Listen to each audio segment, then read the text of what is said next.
రానున్న 3 సంవత్సరాల్లో అంటే 2027 నాటికి టాలీవుడ్ సినిమా బాలీవుడ్ని మరింత డామినేట్ చేయబోతుంది. అది ఎలాగో ఈ వీడియోలో చూద్దాం. Hello and welcome to top facts Telugu channel. మొదటగా మనం మాట్లాడుకోవాల్సింది అప్కమింగ్ ప్రాజెక్ట్స్. వచ్చే 3 ఏళ్లలో తెలుగు సినిమా నుండి పాన్ ఇండియా సినిమాలు చాలానే వస్తున్నాయి.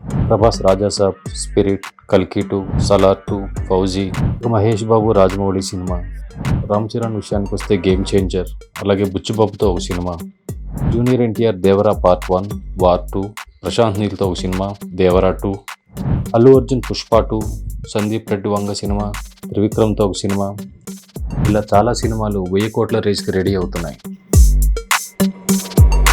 బాలీవుడ్తో కంపేర్ చేస్తే టాలీవుడ్ స్టార్స్కి పాన్ ఇండియా లెవెల్లో మార్కెట్ ఎక్కువ. బాహుబలి తర్వాత ప్రభాస్కు, RRR తర్వాత జూనియర్ ఎన్టీఆర్ రామ్ చరణ్కి, పుష్ప తర్వాత అల్లు అర్జున్కి, అలాగే మహేష్ బాబుకి చాలా పెద్ద మార్కెట్ ఉంది.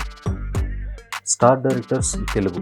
మన తెలుగు డైరెక్టర్స్ అంటే మొట్టమొదటిగా చెప్పుకోవాల్సింది ఎస్ఎస్ రాజమౌళి. బాహుబలి తర్వాత ఇండియాలోనే నెంబర్ 1 డైరెక్టర్ అనిపించుకోవటం కాకుండా తనకంటూ స్ట్రాంగ్ ఫ్యాన్ బేస్ని ఏర్పాటు చేసుకున్నాడు. ఇక తర్వాత యానిమల్తో సందీప్ రెడ్డి వంగ, హనుమాన్తో ప్రశాంత్ వర్మ, పుష్పతో సుకుమార్, కల్కితో నాగశ్విన్, వీళ్ళందరికీ హిందీ మార్కెట్లో మంచి పేరు వచ్చింది. ఈ వచ్చే 3 సంవత్సరాలలో ఈ డైరెక్టర్లందరికీ తలొక సినిమా ఉంది. ఇక తర్వాత బాలీవుడ్ స్టార్స్. నిజానికి మన తెలుగులో ఉన్నంతమంది పాన్ ఇండియా స్టార్స్ ఇంకే భాషలోనూ లేరు.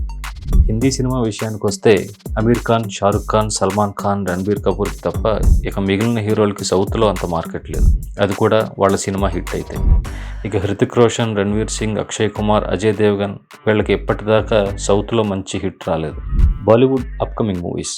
వచ్చే 3 సంవత్సరాలు హిందీ సినిమా నుండి చాలా తక్కువ సినిమాలు వస్తున్నాయి. Aamir Khan Sitaare Zameen Par, Shahrukh Khan King, Pathaan 2, Salman Khan Sikandar, Ranbir Kapoor Ramayan, Animal Park, ఇలా చాలా తక్కువ సినిమాలు ఉన్నాయి.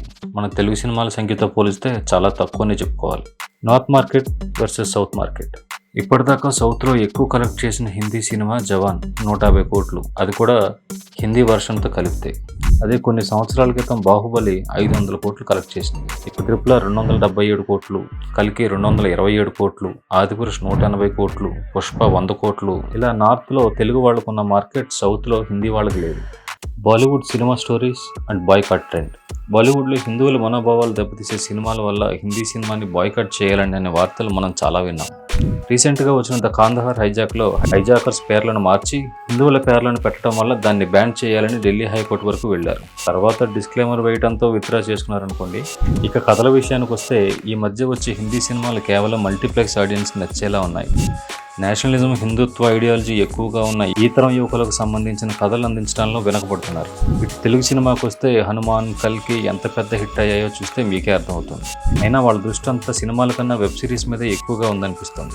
Technology and investment. తెలుగు సినిమాతో కంపేర్ చేస్తే బాలీవుడ్ వాళ్ళ గ్రాఫిక్స్ విషయంలో కానీ, ఇతర భాషల్లోకి డబ్బింగ్ చేసే విధానంలో కానీ, ఫోటోగ్రఫీ, మ్యూజిక్, ఇలా చాలా విషయాల్లో వెనకబడి ఉన్నారు.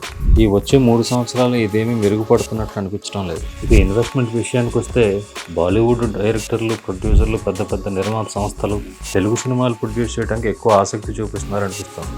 డైరెక్టర్, ప్రొడ్యూసర్ కరణ్ జోహర్ మన తెలుగు హీరోలతో సినిమా చేయడానికి ఎప్పటి నుంచో ట్రై చేస్తున్నాడు. ఆల్రెడీ హైదరాబాద్లో ఒక ఆఫీస్ కూడా ఓపెన్ చేశారు. ఆదిపూర్ సినిమా ప్రొడ్యూస్ చేసిన T series, Yash Raj films, ఇలాంటి పెద్ద పెద్ద సంస్థలు హిందీలో కన్నా తెలుగులో చేయడానికి ఎక్కువ ఆసక్తి చూపిస్తున్నారు. వీటన్నింటికి మించి ప్రేక్షకులకు ఏ సినిమాలు కావాలో తీసే విషయంలో హిందీ సినిమా వెనకబడుతోంది. ఇవే కాకుండా ఇంకా ఏమన్నా కారణాలు ఉన్నాయని మీకు అనిపిస్తే కింద కమెంట్ సెక్షన్లో తెలపండి. మరో వీడియోతో మళ్ళీ కలుద్దాం. అన్నట్టు సబ్స్క్రైబ్ చేయడం మర్చిపోకండి. Thank you.